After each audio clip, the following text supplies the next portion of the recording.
The message of FX's Alien Earth is that children are the future. Each child is sent to Neverland Research Island, where they are thought to be the future of immortality that anyone all around the world can buy, after being chosen to have their consciousness implanted within an adult hybrid body.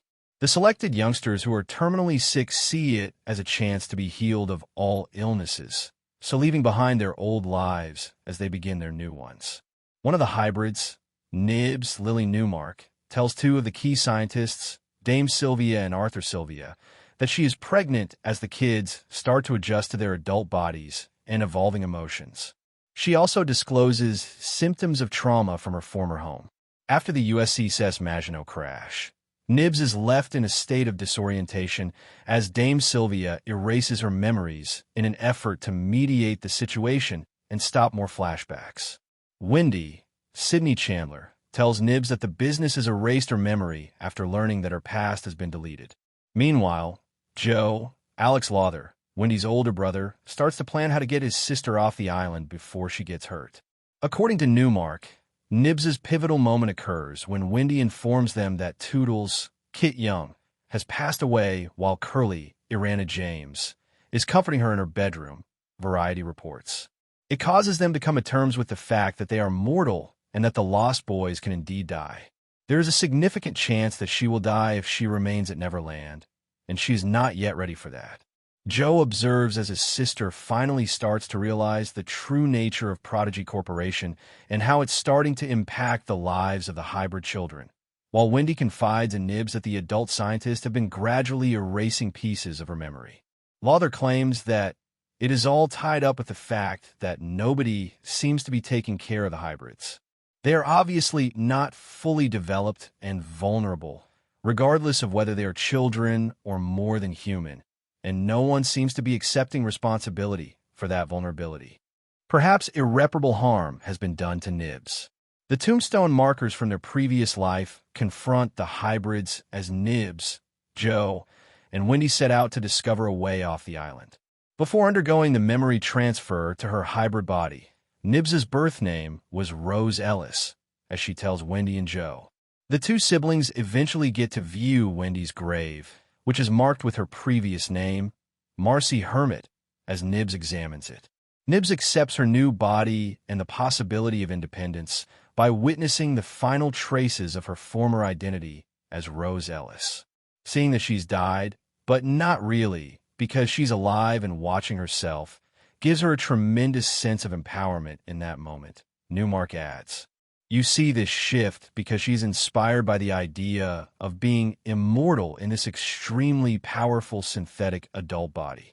She'll be a different person with a much better existence up there on Neverland Research Island. Lawther reveals that his character's first encounter with the grave is an out-of-body experience that raises a number of problems for someone like Joe, who is actively grieving the loss and return of his younger sister.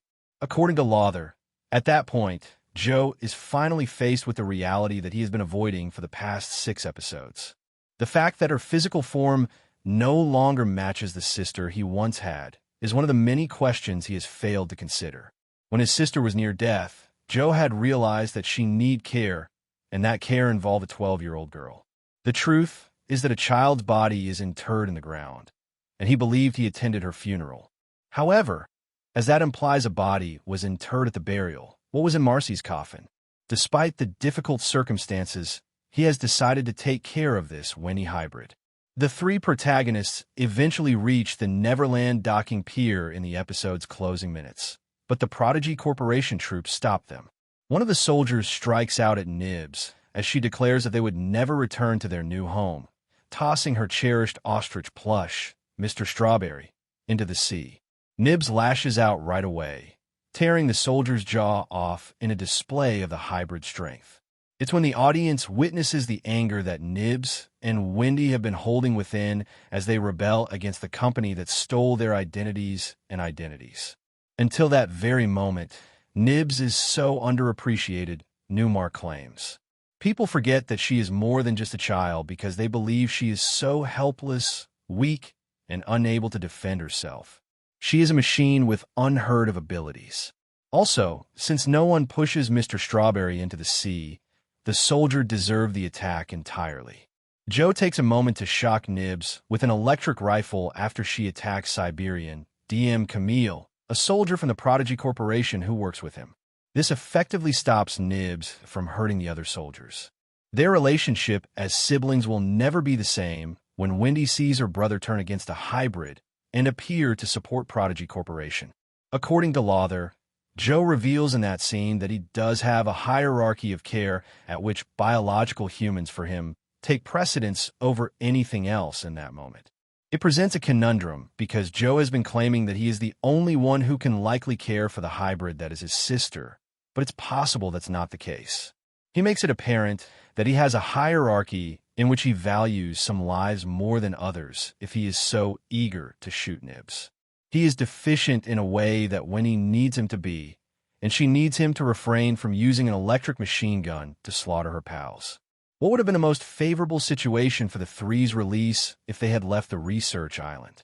If she managed to get away, Newmark says, I would want her to go on a really long hike up a mountain and scream at the top, because all Nibs wants is freedom and safety.